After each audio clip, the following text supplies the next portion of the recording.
Bakristo bavandimwe ndabaramukije muri Kristo Nyagasani ngira nti Kristo Yesu akuzwe. Uyu munsi nanone ni ku cyumweru ndimo ndabategurira ikiganiro muzumva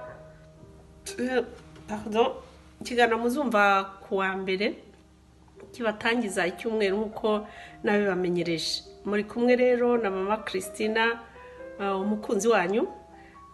Kandi nkaba nishimiye nanone kongera gutegura ikindi gika gikomereza aho twageze aho mwari babagereje mu cyumweru gishize kugira ngo dukomeze nyine tumenye tuzirikane Mutagatifu Kizito Mihigo muri gahunda twiyemeje kumwibuka no kumukurikiza. Ni n'igihe rero cyo kwibuka ku banyarwanda twese, ni igihe cyo kwibuka abacu Imana yahamagaye imbere yacu. Wacu rero wa mbere twibuka ni Mutagatifu Kizito Mihigo, tukaba nyine tugiye gutangiza isengesho kugira ngo nyine twishyire imbere y'Imana, maze ibyo tuza kuganira byose bigende mu murongo Imana ishaka kandi bisane imitima y'abantu benshi bahahamutse kubera ibyago n'amahano yagwiriye igihugu cyacu. Reka rero dusenge. Ku izina ry'Imana Data na Mwana na Roho Mutagatifu, amina. Ngwino Roho Mutagatifu usanganye imitima kwemera bagukunde, ohereza Roho wawe byose bibe bishya nizabone guhinduka. Sabe Mana wamijije abakwemera Roho Mutagatifu, turagusaba kubwirizwa nawe kundi bitunganye kunogerwa nawe iteka ku Yesu Kristo umwami wacu, amen. Ndakuramutsa Mariya uzuye muhorana n'Imana, wahebuje ababyeyi bose umugisha na Yesu umwana wabyaye arasingizwa. Mariya mutagatifu umubyeyi w'Imana, urajye udusabira turi abanyabyaha kuri ubu n'igihe tuzapfira, amen. Ku izina ry'Imana Data na Mwana na Roho Mutagatifu, amen. Abakristo bavandimwe, uyu munsi rero murabona ko ndi kumwe n'umubyeyi nyine Bikira Mariya. Ni kumwe na mama Mariya, umubyeyi uruta abandi, umubyeyi udukuriye twese kandi umubyeyi uduhagarariye mu bwami bw'ijuru. Akaba ari no ku munsi rero w'ababyeyi, ni umunsi w'abamama. Mbifurije mwese umunsi w'abamama mwiza. Rwose mutege urugori, murutegera abagabo banyu, murutegera abana banyu, murutegera inshuti, murutegera abavandimwe. Mubyeyi rero twifurije bwa mbere umunsi mukuru w'abamama ni mama Bikira Mariya nyina wa Jambo. Umunsi mukuru mama yabyumvise kandi yishimye, kandi nyine hano ku isi twe twahamuhagarariye kugira ngo tubere abamama benshi urugero, nk'uko nawe yatubereye urugero kandi akomeza kutubera urugero mu bwami bw'ijuru, akaba umuvugizi w'ijuru n'isi. Bikira Mariya afite umwanya ukomeye mu ijuru. Bakristo bavandimwe ntimukishinga bamukerensa, dusenga amashusho, mujye mumubwira muti ibyo biratureba, mumenye ibyanyu tumenye ibyacu, ntitukritike ibyanyu. Nta mpamvu rero yo gukritika ibyacu, ahubwo mujye mumenya icyo tubarusha, kuko uyu ni rugori rwera. Nkunda akarimba bavuga ngo abatazi rugori rwera, abatazi rugori rwera, impuhwe bazivana hehe wasangwa. Umva Mariya batagukunda, umva batagukunda, bazanyura inzira ndende we kumwasangwa. Ko bazanyura inzira ndende, bazanyura inzira ndende, ari wowe nzira ngufiya kumwasanga. Umva Mariya batagukunda, umva batagukunda, bazanyura inzira ndende we kumwasanga. Ngo batazi rugori rwera, batazi rugori rwera, impuhwe bazikura hehe we kumwasangwa. Amen, haleluya. Umunsi mukuru mwiza babyeyi mwese bari ku isi hose, twishimire ko twabaye abamama. Ni ingabire y'ikirenga Nyagasani yaduhaye, tujye twihora tuyimushimira kandi twibuka n'abandi bamama batigeze babona umwana. Tuze kwibuka, tubasabire abashatse kuba abamama ntibikunde, kubera ko urubyaro rutangwa n'Imana murabizi. Turabasengera rero. Yego turacyakomeza rero mu bika bisanzwe tugeze turacyari mu mutwe wa 20 cy'isomerwa aravuga ku bwisanzure muri gereza kuruta hanze. Nibyo twavuze n'ubushize, turacyabikomeza atubwira ingero z'ibyakomeje kumubaho. So aravuga rero ati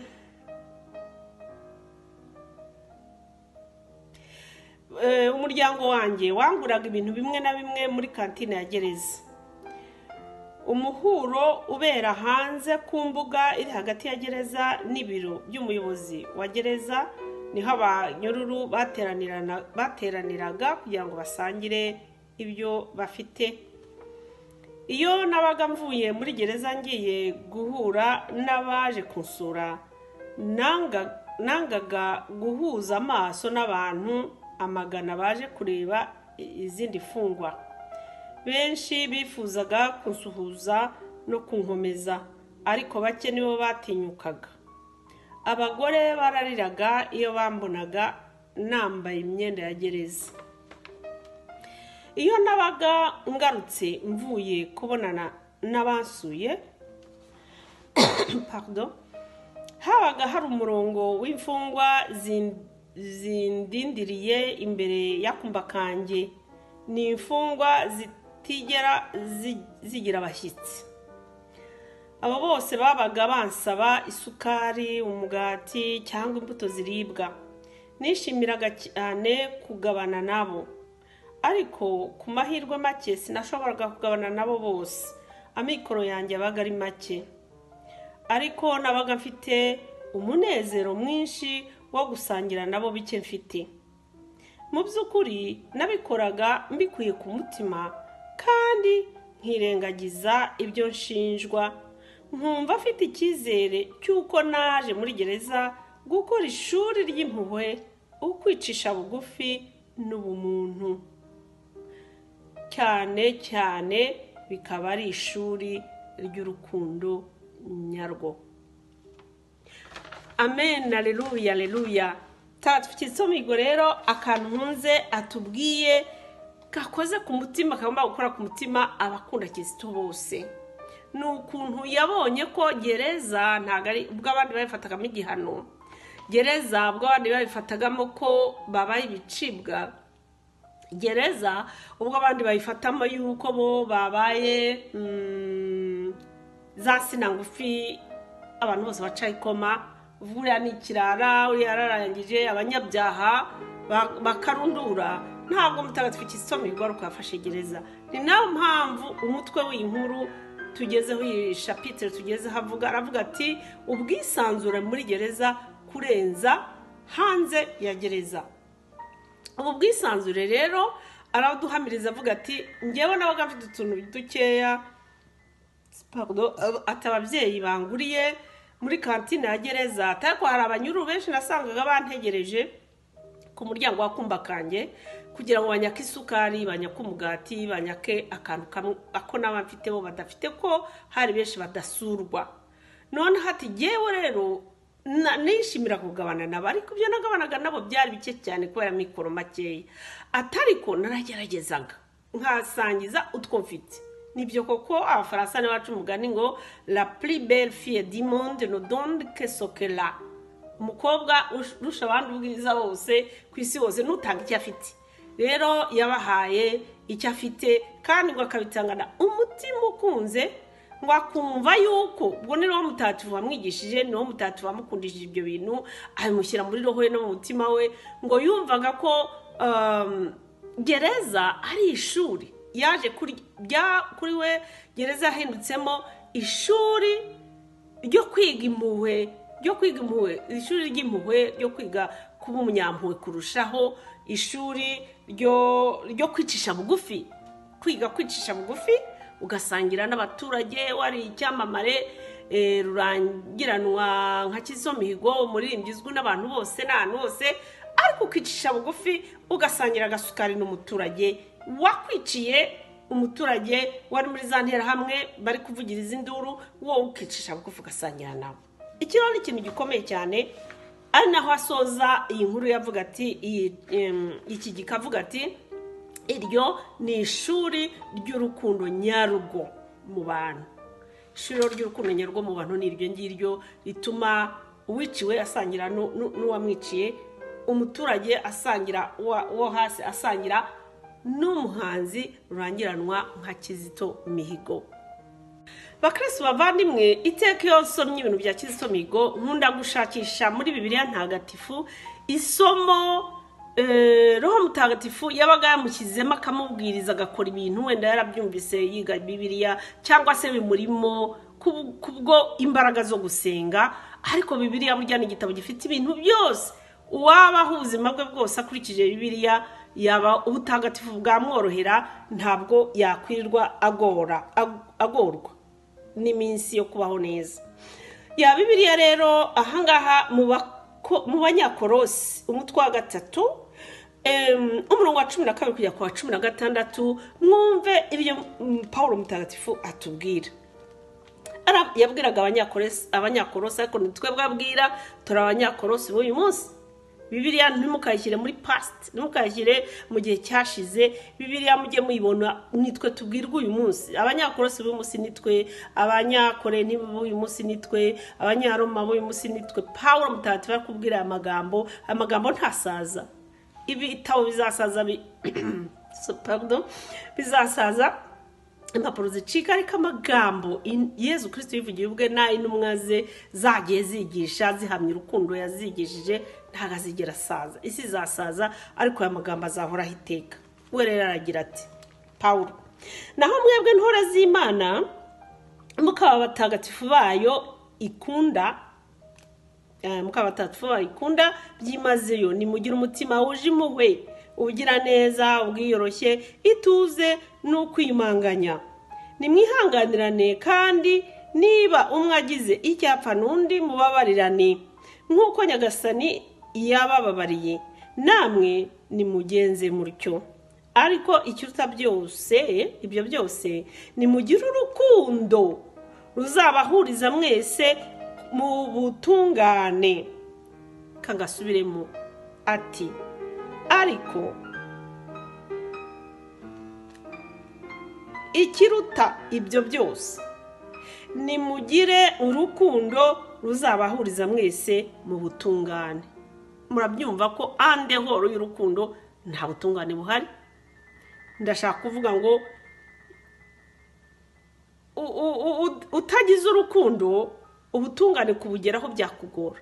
Ni bwakora inzira ndende izengurutse nk'aba bandi nyine banga kwemera Bikira Mariya no kumukunda nk'umubyeyi wabo, bakajya guca inzira ndende izengurutse kugira ngo bazagere kuri Yezu Kristo. Of course baramubona, ariko Bikira Mariya nta kindi twebwe Abakatolika twigisha, ni inzira ngufi igana Yezu Kristo. Mujye muba ariko musubiza abantu, ni umubyeyi wacu, ni inzira ngufi igana Kristo. Nushaka uzajya kuri Kristo ntabwo tukuburanya. Nushaka uzazigura imisozi, muri iyo misozi ujya kuzigura hari n'igihe ushobora kuhakubitana na Satani. Ariko iyo waciye inzira ngufi kwa Bikira Mariya gutwikira igishura cye, Satani ntakubone, ukagera kuri Kristo bitagufasha igihe kirekire, kandi akakuvuganira nk'umubyeyi, kuko wowe nta n'icyo uri cyo kugira ngo ubwawe amagambo uvuga wizere ko atunganye nk'uko umubyeyi yakuvugira. Nawe ubwawe ushobora kwivugira ibyo ushaka, ntabwo bibujijwe. Ariko Bikira Mariya ni inzira igana Yezu Kristo, kuko ni umubyeyi, ni urukundo hagati y'umubyeyi n'umwana, nta makemwa rugira. Ibyo mugomba kubimenya. Yego, ubwo rero ntarangiza. Ubwo Paulo Mutagatifu nyine yavugaga yuko kiruta kuri byose ari ukugana inzira y'urukundo, kuko ari izaduhuriza twese mu butungane.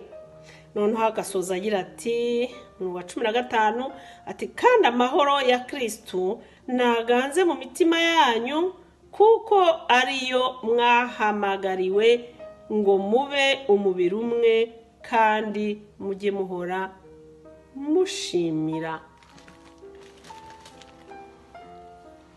Amen, haleluya, haleluya. Nimugire amahoro ya Kristo.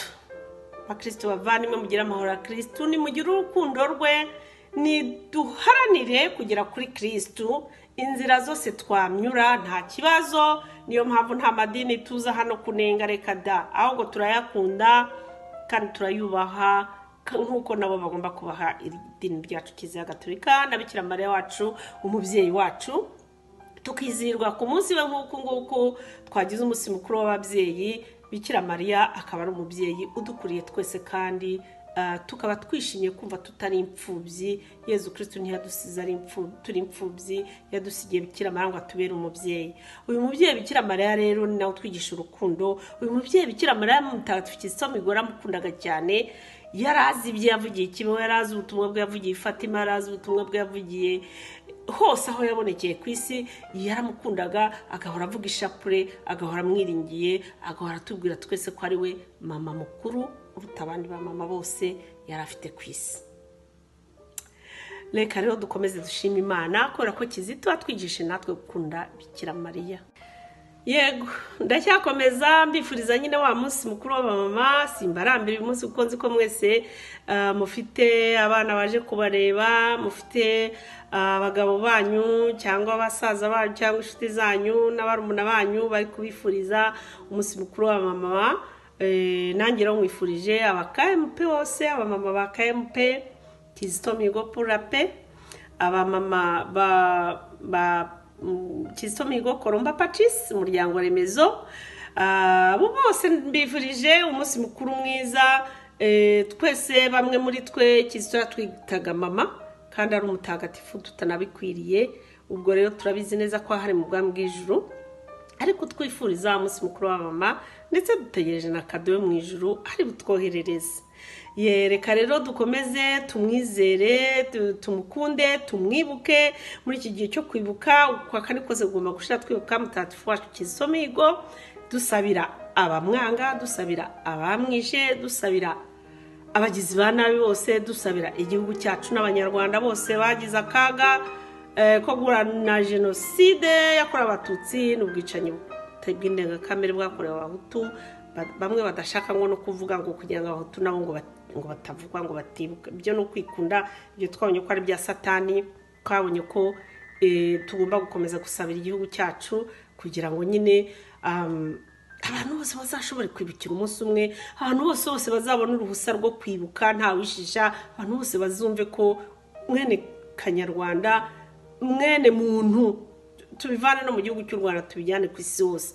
Mwene muntu ni ikiremwa gikwiriye kubahwa no kubahirizwa nk'uko Nyagasani yabishatse kandi nk'uko bidutegeka.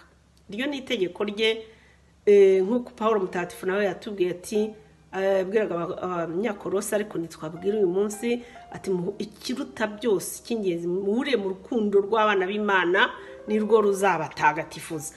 Nyuma ukuyemo urukundo nta butagatifu buhari. Umuntu wese wikunda nta butagatifu ari gukora. Ngo ugiye narapfushije wowe ntiwapfushije. Bantu b'Abanyarwanda, abantu b'Abarundi, Abaganda baki bose bari muri Region de Grand Lac, bantu batuye isi nzima ya Rurema, tureke kwikunda. Dukunde bagenzi bacu nk'uko twikunda, twubahiriza amategeko y'Imana.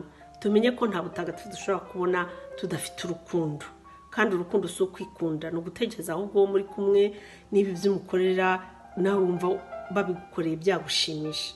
Reka rero tugume muri iyo nzira y'urukundo, dukurikize Mutagatifu Kizito Mihigo. Niba ufite duke ufite, udusangire na bagenzi bawe muri kumwe aho uri hose. Ubu yari muri gereza, twari afite dusangira n'abo muri gereza. Twebwe ntituri muri gereza, utwo ufite dusangire n'uwo muturanye, udusangire n'uwo muhuriye mu nzira, udusangire n'ugusabye yicaye ku nzira, yicaye mu kagare cyangwa atagira ikimutunga.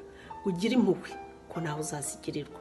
Ugira urukundo kuko nawe hari igihe uzakugarukira. Ngo ugire neza, wajya kubona ukabona igusanze imbere kandi utari witeze ko yahabusanga.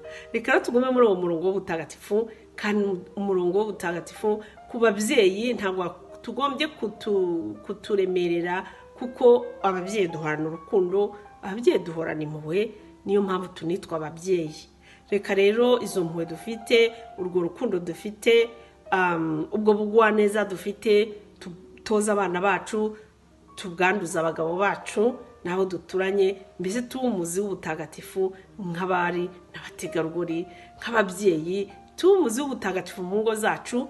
Bityo bizagera no kuri Kiliziya, ndetse bizamuka bijye no ku isi hose, kuko burya urugo rutoya ni Kiliziya ihera mu rugo kiliziya nyine umuzi wa kiliziya ni mu ngo zose noneho kiliziya ikabona kuri iyi si yose reka rero dusoze ntabwo mbarambe uyu munsi ndabareka mujye kwidagadura gadusoze twifurizanya komeza umunsi mwiza komeza inzira y'ubutagatifu kandi twabonye ko ari y'urukundo gucisha bugufi kugira ubuntu ko nako tuzabugirirwa no kugira impuhwe Mutagatifu Kizito Mihigo wa Kibeho komeza dusabire Mutagatifu Kizito Mihigo wa Kibeho komeza dusabire Mutagatifu Kizito Mihigo wa Kibeho komeza dusabire Bikira Mariya utasama mu cyaha udusabire Mariya utasama mu cyaha udusabire Mariya utasama mu cyaha udusabire reka mwese mbasabire umugisha ku izina ry'Imana Data na Mwana na Roho Mutagatifu amen God bless you all tuzongera tubonane mu cyumweru gitaha mugire rero ibihe byiza kandi mukomeze musenge kuko amasengesho arakenewe muri iki gihe Satani nayo ko yagahu igakura narigiye kubavuga ariko ubwo murahazi yakuyagaho ahantu kugira ngo iduserereze natwe tugomba rero kwisereza mu masengesho dusabira abatwanga dusabira abagizi ba nabi bose ngo bahinduke dusabira kiza yacu kugira ngo komeze ishinga imizi kandi umubyeyi Bikira Mariya akomeze atunindire mu gishura cye kugira ngo umwanzi atatubona umunsi mwiza mwese murakarama ya mama Christina ubakunda cyane